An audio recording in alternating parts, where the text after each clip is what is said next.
ইবাদত কবুল হওয়ার শর্ত। আমরা তো ইবাদত করতেছি, মন গড়া ইবাদত আল্লাহ তাআলার দরবারে কবুল হয় না। তরিকা লাগবে, নিয়ম লাগবে, কানুন লাগবে। নিজের মন গড়া মতো আমল করলে কি হয় না? কবুল হয় না। সেটা আল্লাহ পাক রব্বুল আলামিন কোরআনে কারীমের মধ্যে বলতেছেন স্পষ্টভাবে। আল্লাহ তাআলা সূরাতুল বাইয়িনার মধ্যে বলে দিয়েছেন, وَمَا أُمِرُوا إِلَّا لِيَعْبُدُوا اللَّهَ مُخْلِصِينَ لَهُ الدِّينَ। আল্লাহ তাআলা বললেন, তোমাদের জন্য আমি কিছু আদেশ করিনি, শুধু আদেশ করেছি মাত্র নিজের একনিষ্ঠভাবে আল্লাহ তাআলাকে সন্তুষ্ট করার জন্য নিজের দিন ও ইবাদত করে নিবে। যে সমস্ত আমরা ইবাদত করি একনিষ্ঠভাবে আল্লাহ তাআলাকে রাজি খুশি করার জন্য ইবাদত করতে হবে। ইবাদত কবুল হওয়ার শর্ত আমরা অনেক আছে। আজকে আমরা 4টি শর্ত শুনব। প্রতি জুমাবারে কিছু কিছু কথা হয়, সে সম্পর্কেও আমি আজকের আলোচনার মধ্যে শুধুমাত্র 4টি পয়েন্ট কথা বলে শেষ করে দেব ইনশাআল্লাহ। সে 4টি শর্ত বলবো যেগুলো করলে আমরা আমাদের ইবাদতগুলো যেন পরিপূর্ণ হয়ে যায়। তাহলে ইবাদত কবুল হওয়ার শর্ত কয়টি? 4টি। আরও অনেক আছে, কিন্তু আজকে বলবো ইনশাআল্লাহ 4টি। 4টি করলেই আর সমস্ত শর্তগুলো সেখানের মধ্যে পাওয়া যাবে। তার মধ্যে 1 নম্বরের মধ্যে গুণামুক্ত জীবন। 1 নম্বর কি? গুণামুক্ত জীবন। নিজের গুণা থাকতে পারবে না। গুণা যদি থাকে ইবাদত তার কবুল হয় না। গুণা আছে, ইবাদত করি আবার গুণা করি, আবার ইবাদত করি আবার গুণা করি, কীরকম হবে জিনিসটা? কোনো মানুষ মাছ চাওয়ার জন্য গেছে, মাছ ধরার জন্য গেছে, কালো হোক, বিলো হোক, পুকুর হোক। আপনি যে একটি থয়লা নিছেন, সে থয়লার যদি নিচ দিয়ে ছিদ্র থাকে, আপনি মাছ যতই ঢুকাবেন সব মাছ ছিদ্র দিয়ে বেরিয়ে যাবে।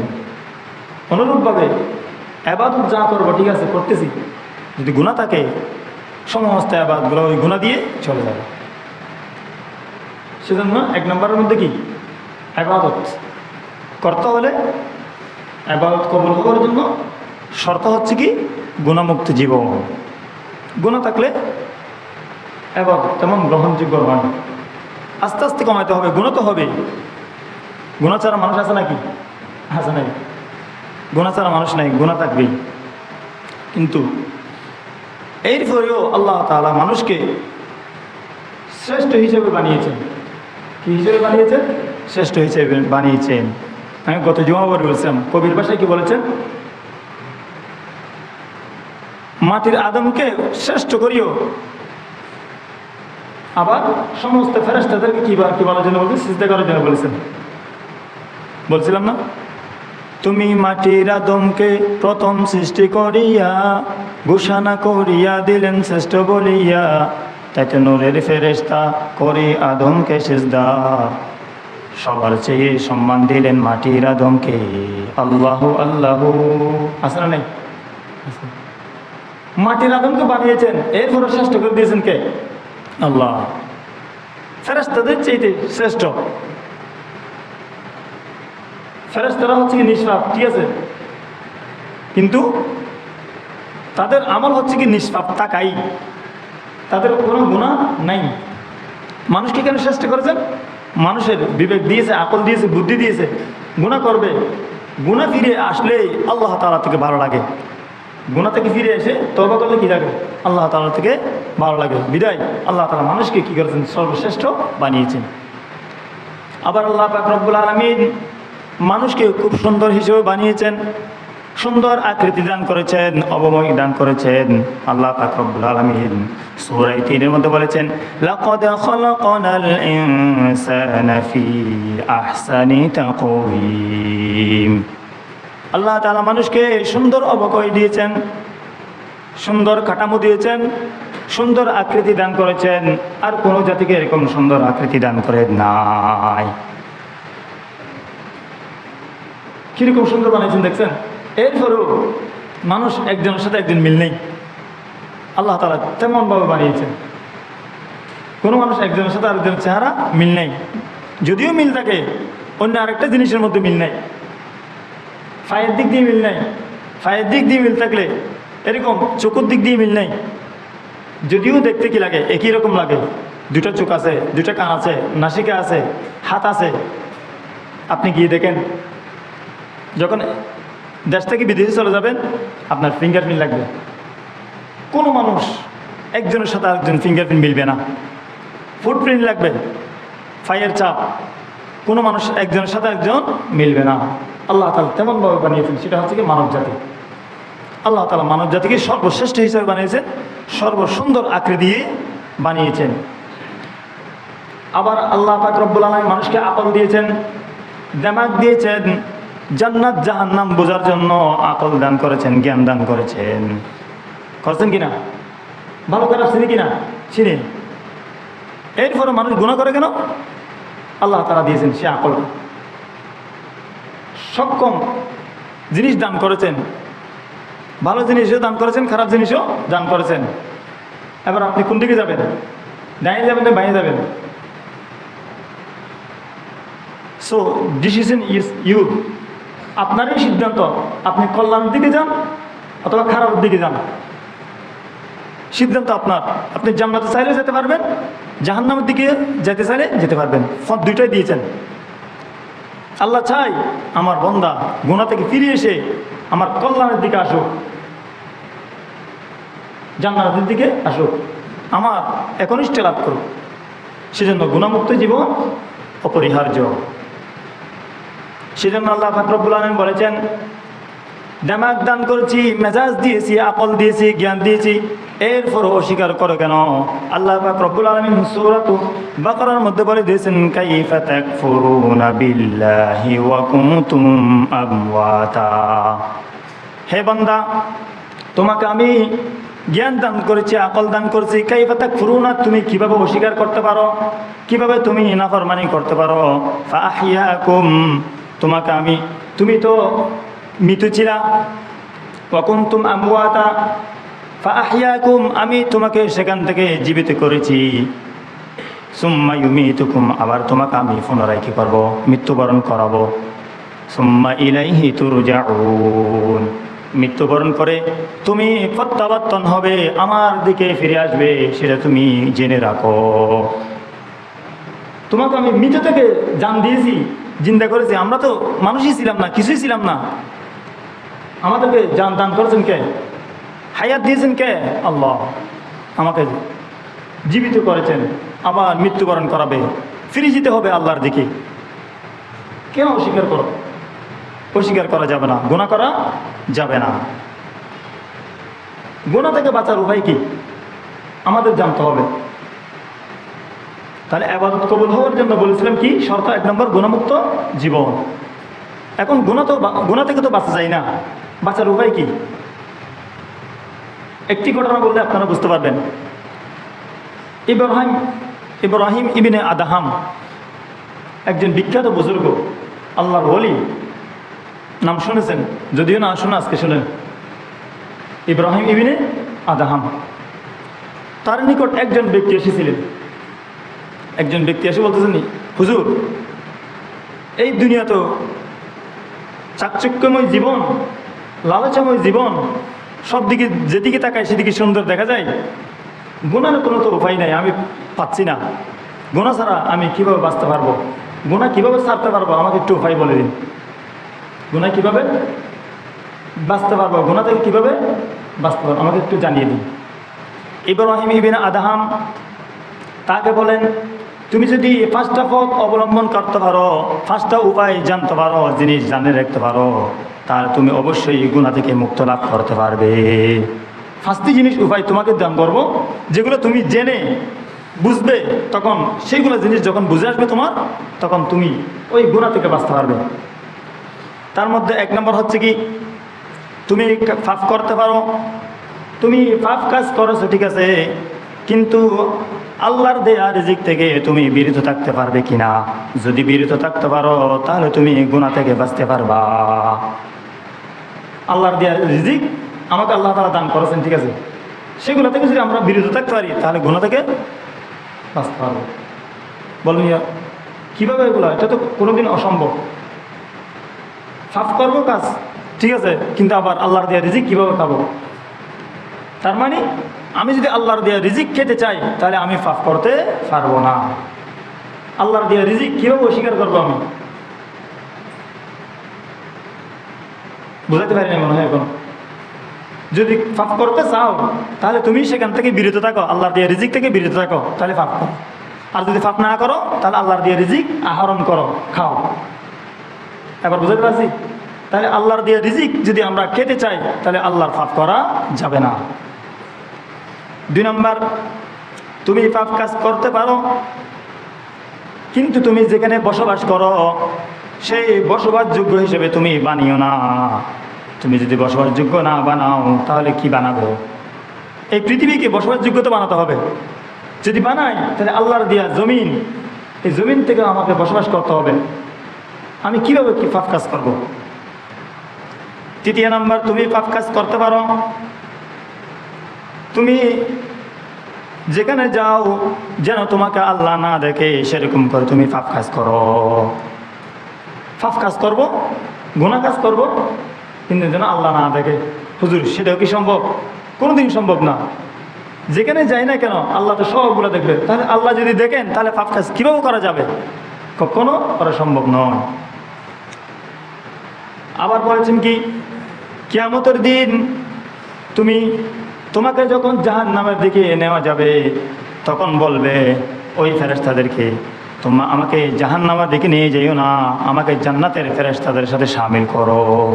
সেটা যদি তুমি বলতে পারো কিয়ামতের দিন তাহলে তুমি পাপ কাজ করো।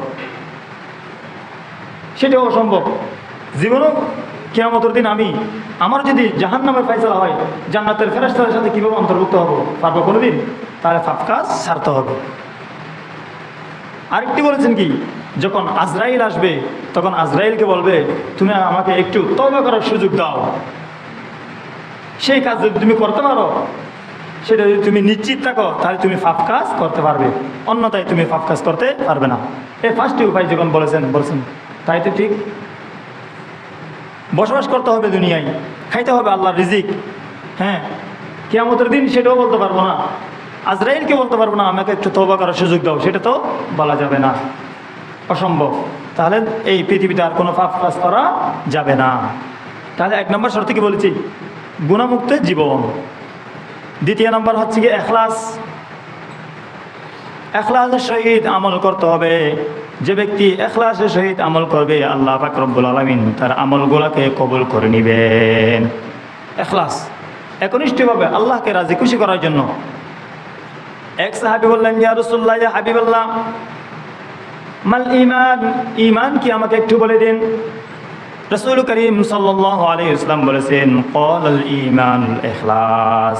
ঈমান হচ্ছে কি? ইখলাস। একনিষ্ঠভাবে তুমি আল্লাহর কাজ করবা, আল্লাহর ইবাদত করবা, সেটা হচ্ছে কি তোমার জন্য ঈমান। ইখলাসের সহিত কি করতে হবে? কাজ করতে হবে, আমল করতে হবে। কিসের সহিত? ইখলাসের সহিত। রাসূল করিম সাল্লাল্লাহু আলাইহি ওয়াসাল্লাম আরো বলেন, হযরত মুআজ বিন জাবাল রাদিয়াল্লাহু তাআলা আনহুকে বলেন, ইয়া মুআজ, আখলিস দীনাকা ইয়াকফিকাল আমালুল কলিল। হে মুআজ, তুমি একনিষ্ঠভাবে ইখলাসের সহিত তুমি আমল করো, যদিও কম হয় সেটা কম, যদিও কম সংখ্যক আমল হয় তুমি ইখলাসের সহিত কি করো? আল্লাহ তাআলার ইবাদত করো। কবুল করে নেওয়ার মালিক কে? আল্লাহ।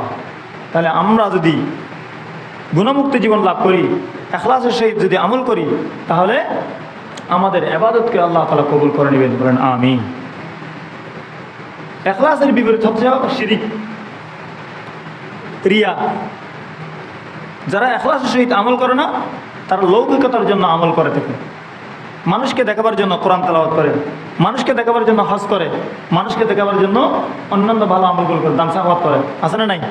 আছে, অনেক মানুষ আছে। যদি আপনি আল্লাহকে খুশি না করে মানুষকে দেখাবার জন্য যদি আপনি কি করেন? আমল করেন, আপনার আমল গ্রহণযোগ্য হবে না, কবুল হবে না, ইবাদত কবুল হবে না। যেমন নাকি কয়েকটি উপমা দিলে বুঝতে পারবেন। যেমন আল্লাহ তাআলার রাস্তায় শহীদ হয় অনেক মানুষ আছে কিনা? আল্লাহ রাস্তায় শহীদ হয়েছে জিহাদের মাঠে গিয়ে, যে তার নিকটটাকে আমি এই জন্য শহীদ হব যেন আমার ছেলেকে শহীদের ছেলে হিসেবে ডাকতে পারে আমি শহীদ হওয়ার পরে। ওই ব্যক্তি শহীদ হয়েছে তার ছেলে এটা, সেটা মনে এসে যদি আমি জিহাদের মাঠে গিয়ে যদি শহীদ হয়ে যাই তাহলে সেটা রিয়া হয়ে যাবে, লৌকিকতা হয়ে যাবে, দেখানো হয়ে যাবে। কিয়ামতের দিনে অনেক মানুষকে ডাকা হবে, তার মধ্যে 1 নম্বর শহীদ ব্যক্তিকে ডাকা হবে, হে শহীদ ব্যক্তি তুমি এদিকে আসো, তুমি তো আল্লাহর রাস্তায় গিয়ে জান দিয়েছিলে, কি জন্য আমাকে একটু বলো। তখন সে বলবে, আয় আল্লাহ, আপনাকে খুশি করার জন্য আমি জীবন দান করেছি। আল্লাহ বলবেন, হে ফেরেশতা, এই মিথ্যা কথা বলেছে, একে জাহান্নামের দিকে নিয়ে যাও, কেননা সে তো লৌকিকতার জন্য আমার মাঠে গিয়ে জিহাদের মধ্যে শরীক হয়ে শহীদ হয়ে গেছে, মানুষকে দেখাবার জন্য শহীদ হয়েছে। অতএব সে দুনিয়ার মধ্যে পেয়ে গেছে শহীদের বাবা হিসেবে তার ছেলেকে ডাকত, অতএব আজকে সে কল্যাণ পাবে না, আজর পাবেন না, অতএব তুমি জাহান্নামে নিয়ে যাও। আবার অনেক মানুষ আছে তারা ইবাদত করে মানুষকে দেখাবার জন্য, যখন ইবাদত করবে মানুষ বললে অনেক বড় আবেদ, সে বিশ্বস্ত ব্যক্তি, আল্লাহওয়ালা ব্যক্তি, মুত্তাকি ব্যক্তি, সেরকম বলে ডাকবে বিদায় সে ইবাদত করতে থাকে। কাল কিয়ামতের দিন আল্লাহ পাক রব্বুল আলামিন সেই সমস্ত আবেদকেও ডাকা হবে, তোমরা ইবাদত করছো কি জন্য আমাকে একটু বলো। তখন বলবে, আয় আল্লাহ, আপনাকে পাওয়ার জন্য, আপনাকে খুশি করার জন্য আমরা ইবাদত করেছি। আল্লাহ বলবেন, মিথ্যা বলেছে এই ফেরেশতারা, তুমি একেও জাহান্নামের মধ্যে নিয়ে যাও। কেননা সেও মানুষ তাকে আবেদ বলে ডাকবে বলে সে কি করেছে না, ইবাদত করেছে, অতএব সে লৌকিকতার জন্য যেহেতু ইবাদত করেছে তার ইবাদত কবুল হয় নাই, অতএব সে জাহান্নামের মধ্যে নিয়ে যাও। আবার অনেক দানবীর আছে কিনা, কাল কিয়ামতের দিন অনেক দানবীরকেও ডাকা হবে, হে দানবীর তুমি এদিকে আসো, কি জন্য তুমি দান করেছো, আল্লাহর রাস্তায় খরচ করেছো, আমাকে একটু বলো। সে বলবে, আয় আল্লাহ, আপনাকে খুশি করার জন্য আমি দান সাখাওয়াত করেছি। আল্লাহ ফেরেশতাদেরকে বলবে, সেও মিথ্যা বলেছে। মানুষ তাকে দানবীর বলবে বলে, মানুষকে টাকা পয়সাওয়ালা বলবে বলে, দুনিয়ার মধ্যে মানুষকে লাইন দাঁড় করায় যাকাত দিয়েছে, দান করেছে, অতএব সে দুনিয়ার মধ্যে পেয়ে গেছে, অতএব আখিরাতের মধ্যে তার জন্য কিছুই নাই, অতএব তুমি তাদেরকে, এই ব্যক্তিকেও জাহান্নামের মধ্যে নিয়ে যাও। সেরকম প্রত্যেকটা জিনিস, দান সাখাওয়াত বলেন, কোরআন তেলাওয়াত বলেন, লৌকিকতার জন্য যদি আপনি করেন জাহান্নামের মধ্যে যেতে হবে। তার মানে আপনার ইবাদত কবুল হচ্ছে না। আপনি যদি আপনাকে বড় মানুষ হিসেবে পরিচিত হওয়ার জন্য আপনি যদি ভালো মানের জুব্বা, কাপড়, টাই সব কিছু লাগিয়ে যদি চলাফেরা করেন, আল্লাহ তাআলা বলবেন কাল কিয়ামতের দিন, এই ব্যক্তি মানুষকে লৌকিকতার জন্য কাপড়গুলো পড়েছেন বিদায় আজকে তার এই বেইজ্জতি। হাদিস শরীফের মধ্যে আছে, মান লাবিসা সাওবা শাহরাতান ফিদ দুনিয়া আলবাসাল্লাহু সাওবাহু মুদিল্লাতিন ইয়াউমাল কিয়ামাহ। দুনিয়ার মধ্যে যে ব্যক্তি লৌকিকতার জন্য কাপড় পরিধান করেছেন, ওই কাপড় দ্বারা কাল কিয়ামতের দিন ওই ব্যক্তিকে লজ্জা দিবেন, শরম দিবেন। সেজন্য দুনিয়ার মধ্যে ইবাদত করব একনিষ্ঠভাবে কার, আল্লাহ তাআলা, ইখলাসের সহিত। তাহলে 1 নম্বর বলেছি গুণামুক্ত জীবন, 2 নম্বর ইখলাসের সহিত আমল করব। 3 নম্বর আমরা হালাল রিজিক খেয়ে আমরা আমল করব। কি রিজিকে?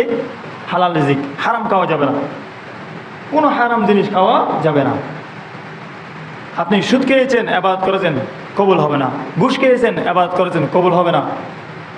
সেরকম হারাম যত ধরনের আইটেম আছে সবগুলা খাওয়ার পর যদি আপনি কি করেছেন, ইবাদত করেছেন, কবুল হবে না। কবুল তো হবে না। আল্লাহ রাসূল সাল্লাল্লাহু আলাইহি ওয়াসাল্লাম বলেছেন, লা ইয়াদখুলুল জান্নাতা জাসাদুন গুযিয়া বিল হারাম। যে শরীরের মধ্যে হারাম বক্ষণ করে, যে শরীরের মধ্যে হারাম খাবার থাকে, ওই শরীর জান্নাতের মধ্যে প্রবেশ করবে না। জান্নাতে যাওয়ার জন্য শর্ত আরেকটা কি বলছি, হালাল রিজিক। সেজন্য আল্লাহ পাক রব্বুল আলামিন রাসূল করিম সাল্লাল্লাহু আলাইহি ওয়াসাল্লামকে ডাক দিয়ে বললেন, ইয়া আইয়ুহার রাসূল কুলু মিনাত তাইয়্যিবাতি ওয়া'মালু সলিহা। হে আমার রাসূল, আপনি পবিত্র খাবার গ্রহণ করুন এবং আমল সালেহ করুন। নবীরা কোনোদিন বদ আমল করতে পারে না, এরপর আমল সালেহ করার জন্য কেন বলেছেন? এই আয়াত থেকে শিক্ষা সমস্ত আনওয়ালা যত উম্মত আছে রাসূলের, সমস্ত উম্মত এই আয়াত থেকে শিক্ষা গ্রহণ করবে। 1 নম্বর হচ্ছে কি করে সেখানে, কুলু মিনাত তাইয়্যিবাত, পবিত্র খাবার খাদ্যের মধ্যে কোনো হারাম না থাকা, হালাল রিজিকে ইবাদত করলে আল্লাহ তাআলার দরবারে কবুল হয়ে যায়। আর যদি আপনি ভালো আমল করেন, সে আমলটা আল্লাহ তাআলা গ্রহণযোগ্য করে নেবেন, বলেন সুবহানাল্লাহ। কথা বুঝতে পারছি? তাহলে হারাম খেলে আপনার ইবাদত কবুল হবে না। এক নম্বর কি বলেছিলাম, গুনাহমুক্ত জীবন। দুই নম্বর রিয়ামুক্ত ইবাদত, ইখলাসের সহিত কি ইবাদত করা একনিষ্ঠভাবে। তৃতীয় নম্বর হালাল খাবার। চতুর্থ নম্বর হচ্ছে কি রাসূল করিম সাল্লাল্লাহু আলাইহি ওয়াসাল্লামের তরিকা। আল্লাহ রাসূল সাল্লাল্লাহু আলাইহি ওয়াসাল্লামের তরিকা অনুযায়ী যদি আমরা ইবাদত করি, আল্লাহ তাআলা কবুল করে নেবেন। রাসূলুল্লাহ সাল্লাল্লাহু আলাইহি ওয়াসাল্লাম হাদিস শরীফে বলেছেন, উপমা দিয়েছেন একজন মুসল্লিকে, সল্লু কামা রাআইতুমুনি উসাল্লি, হে মুসল্লি তোমার নামাজ হয় নাই, আমি যেভাবে নামাজ পড়ি তোমরাও সেভাবে নামাজ পড়ো, তুমিও সেভাবে নামাজ পড়ো। রাসূলের তরিকা, যে কোনো কাজ করবো রাসূলের তরিকা অনুযায়ী করবো। রাসূল যেটা বলেছেন, যেটা হ্যাঁ বলেছেন সেটা আমাদের জন্য হালাল, যেটা না বলেছেন সেটা আমাদের জন্য হারাম। সেজন্য রাসূলের তরিকা অবশ্যই লাগবে। রাসূলের তরিকা ছাড়া কোনো ইবাদত কবুল হবে না। আপনি জবাই করতেছেন, গরু জবাই করতেছেন, রাসূলের তরিকা অনুযায়ী বিসমিল্লাহ আল্লাহু আকবার বলেন নাই, এমনি জবাই করে দিয়েছেন, আপনার জন্য হালাল নয়, এটা হারাম হয়ে যাবে। মুরগি জবাই করেছেন, আল্লাহু আকবার বলেন নাই, কেটে ফেলছেন, দুই টুকরো করে ফেলছেন, হারাম। ছাগল জবাই করতেছেন, আল্লাহু আকবার বলেন নাই, হারাম। রাসূলের তরিকা লাগবে। ছাগল হিন্দুরাও তো কাটে, তারা কাটে এক কুয়ে শেষ, দুই টুকরা, সেটা রাসূলের তরিকা নয়। রাসূলের তরিকা হচ্ছে কি বিসমিল্লাহ আল্লাহু আকবার বলে কি করা, জবাই করা। সেরকম রাসূলের তরিকা হচ্ছে কি আমরা কাপড় যেভাবে পড়ার জন্য বলেছেন সেভাবে পড়া। কোনো ইমাম সাহেব যদি গেঞ্জি গায়ে যদি নামাজ পড়তে আসে, আপনারা রাখবেন হুজুর আপনি গেঞ্জি গায়ে দিয়ে নামাজ পড়াতে আসছেন? মুসল্লি যেটা বলতেছে সেটাও গেঞ্জি গায়ে দিয়ে আবার, তখন হুজুর কি বলবে, আপনি গেঞ্জি গায়ে দিয়েছেন। সেই জন্য রাসূলের তরিকা লাগবে। রাসূল যেভাবে কাপড় পরেছেন আস্তিন লম্বা করে, আমরা আস্তিন লম্বা করে কোথায় আসবো, মসজিদে আসবো, টুপি দিয়ে সুন্নাহ হিসেবে। টুপি না দিলেও নামাজ হয়ে যাবে। আবার বলতেছে হুজুর টুপির কথা বলতেছেন কেন? সেরকম না, বাড়াবাড়ি করবেন না। বাড়াবাড়ি ইসলামের মধ্যে নাই। ইসলাম সুন্দর সাবলীল।